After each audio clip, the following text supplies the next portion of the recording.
Deb Ghosh, where are you from? I'm originally from India, Calcutta, where I was born and grew up, but I've been here for 22 years now. So this bit might sound like a geography lesson. Can you explain exactly where Calcutta is in India? Okay, Calcutta is the capital of a small little county, but we call it states. So India has many states. So Calcutta is eastern India, eastern part of India, and the border of Bangladesh. And again, we're talking about pronunciation and spelling and a bit of history. So people of a certain ages would have known it as Calcutta. But now it is called Kolkata. And where's the history? Where's the change? So because when British came to Calcutta, they couldn't say Kolkata. So the soft sound, so they call it Calcutta. And I can't remember which year the name got changed, but all the names have changed. Like Chennai is a Madras, Mumbai is the Bombay. Similarly, Calcutta is Kolkata.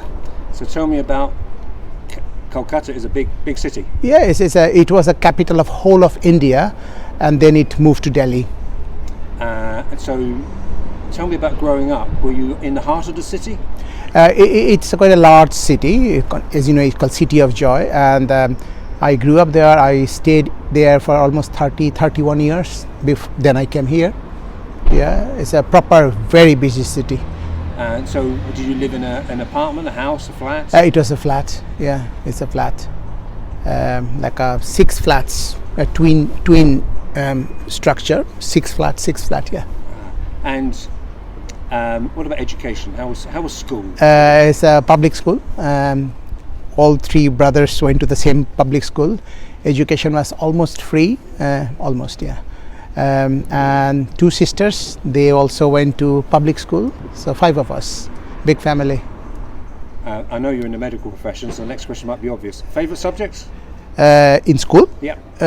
Biology and physics after that. Did you instinctively feel early on that you would like to become a doctor? Year 4. How old? Year 4. Yeah? Yeah, because nobody knew. I was born with 1 lungs. And as a result, I was sick of the 5. So every year I used to catch infections, and the doctor comes and give me stuff and make me feel better. And the respect for doctors those days was really like godlike. You know, people will carry their Gladstone bag and they give you some bitter pills and stuff. And so I want to be like him, be powerful, get respect, and make other people get better. And I started devouring as much information as I can, and still doing, about human body and human mind. And I declared officially at year 4 that's what I'm going to do, be like him. Yeah. And did you, in education here in if you have A levels and things like that? No, everything was there. I did my MBBS there, I did my MD there, like post graduation after MBBS, and then I come here. But obviously I started from the beginning again and went all the way up. And where was university? Calcutta University. All right. Big university? Huge. It's one of the oldest in the whole of Asia. Yeah. And were you a hard-working student? What can I say? Yeah, I mean, I always love knowledge. So for me, it is not about. I was the topper all along from year 1 to year 10, but that's because I didn't have any sports life almost, because I couldn't run. So I restricted my sporting activity to table tennis. That's all I could do. I would just run from here to there, and I would be huffing and puffing, and I thought I'm just not fit for sports. But then at age 22, I think it was found out that I was born with 1 lungs, because the other lungs was kind of compressed by a huge cyst I was born with. So I was studious. Is that what if you meant? But I was not introvert, because I was the class captain and school captain. Quite busy. And how long was your degree? In India, it's the same as 5 years undergraduate. Then you get your MBBS. Then for MD, 3 years. And then did you go into start working on? I worked for almost 3 years. Yes, work experience in terms of actually doing a job. So I was a doctor in India for this many years. So this is my 30 years of experience post MBBS. Was that working in a hospital? Yes, always. And in what capacity? In India, as a registrar. And then here I was the registrar covering CCU, coronary care unit, and intensive care unit. And obviously here I started as F1, F2 and all that. Leaping ahead a bit, do you miss India? I don't, because this morning, I mean, it's much more easier now not to miss India, because it's a WhatsApp and video call and stuff. And I'm involved in a lot of projects like health-wise with India. So no, I don't miss.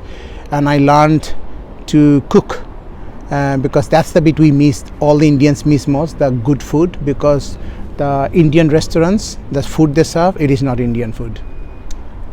I'll have to let some of my Indian restaurant advertisers give them the right to reply. No. So you're going to go into one of them and say, this is the way to cook. Yeah. If for example, we laid down a challenge to you and said, yesterday. Do you have a signature dish? You're saying, this is the one I cook. Yeah, I have got many signature dishes. Come tomorrow, because almost every Thursday I cook and I bring food to Harvey, because we do our gut club. And I said, look, knowledge is better served with food. So we cook. So 3 of us, doctors, nurses, we bring a small dish and we share together after the gut club, which is we talk about some topics related to gastroenterology or medicine every Thursday. Do you feel you're always learning? Yeah, I mean, everybody should always learn, otherwise your brain shrinks and you die. You know? And despite being have you travelled widely in India? No, so I'm compensating for that. So every time now we go to India, we take a small pocket of India and travel. Like next week I'm flying with my family and we'll be doing Golden Triangle like Jaipur, Delhi and Taj Mahal, Agra. And I'm researching profusely on this topic, so I'll be like a local guide. Because it is a vast country, isn't it? Huge. A country of contrast. Yes, contrast in a sense, like they say that everything that you can think of in the whole world, you will get it in India. Like we have got desert, we have got Mount Everest, like Himalayan range, we have got big rivers, we have got small hills, we have got Bay of Bengal, we have got the Arabian Sea, everything is there. So big jungles, tigers, lions, everything. I think you already answered. A lion probably, no, tiger, yes, but lion I think in zoo. Okay, I probably asked you this question. Yeah. But, one of the themes of all these interviews is home. And what do you define as home? Do you hear Harlow in Essex? Do you see this as your home now? No, home is where you feel at ease. So I'm here, so this is home. And your family? Yeah. Your children? I have got two. And a dog. Are they interested in India at all? They are very interested in India, but I think it's kind of common.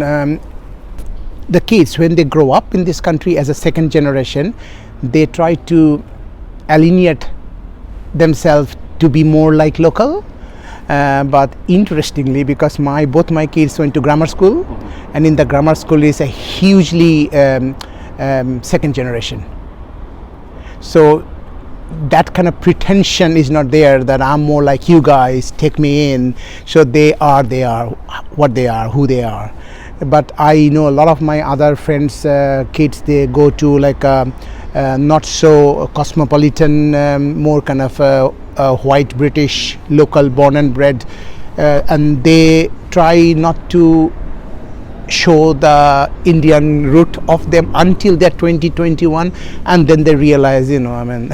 Do you think the older you get, sometimes you get more interested in where your roots yes, are? Actually, I think they're always interested, but they want to be more accepted in the local community and the local culture, and they feel like if I, show them that I'm more like you guys, then I'll get better acceptance. But that's my, I think, but I may be totally wrong. If you're in a party or a group of people or etc., and there was somebody from Kolkata, do you think you'd be able to spot them quite quickly? From a mile. All right. And why is that? How is that? Yeah, the way they talk, the way they look. Yeah. It's easy. It's a facial structure and everything. Yeah. And now you work. We've met you, interviewed you several times in your work. Yeah. I run. Yes, it's the run. So are you still very passionate about the NHS and health? Extremely. I mean, wherever I go, I will always be a doctor in my heart and brain and soul. So whether you throw me in NHS, you throw me in rural Africa, I'll be doing the same work.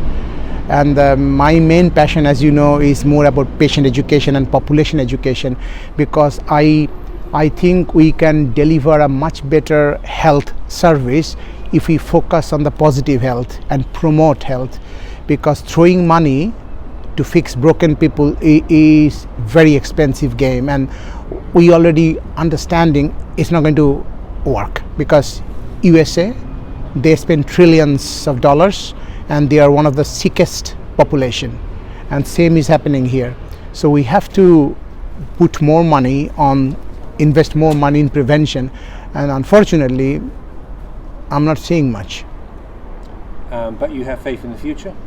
Always. I mean, how can I move if I don't have positive outlook to the world? I just withdraw. And finally, what's your advice to a young person who might be interested in medicine in Harlow? What's your advice? Medicine in Harlow meaning as a job, or? As a job, as a profession, as a vocation? Yeah, I mean, listen, I think you need to know the local population, local need, local culture, and what is the problem areas, because my outlook to medicine is slightly different. I'm a bit eccentric, and I was told I'm only few, in fact probably only one consultant in the entire hospital who has been to patients' houses. I sometimes go and see what actually happening, why this patient, I'm an alcohol expert intensive. I've got a lot of patients with liver problem and alcohol and addiction problem, and it's very curious. I'm very curious to know like why this patient, knowing that they're dying, they can't just stop. So as a result, and also I've been to Darwin Center, the psychiatric facility, and they said you are the only consultant from the hospital who comes here. So only I think because of the ologist, like a specialist, gastroenterologist, hepatologist, we have become very tunnel visioned, and that's the problem. Because when a patient comes as a whole human. They don't come as a gastro problem or a psychiatric problem, and because more and more we are specializing, more and more we are giving incomplete treatment and making an incomplete diagnosis, and that's we need to talk about, and that's what we need to rectify. And finally, you mentioned liver specialism. COVID. Yeah. A lot of people spent a lot of time at home, maybe drinking too much. Yeah. All the liver issues have gone through the roof since COVID. Not only liver, all addiction issues. So basically, people are stressed and they seek refuge in the stuff that is relieving the stress, which is some kind of addiction, be it food, be it alcohol, be it any other substance abuse. Yeah. This is just focusing the fact that the life you are leading, the lifestyle you are leading, is not going to sustain long.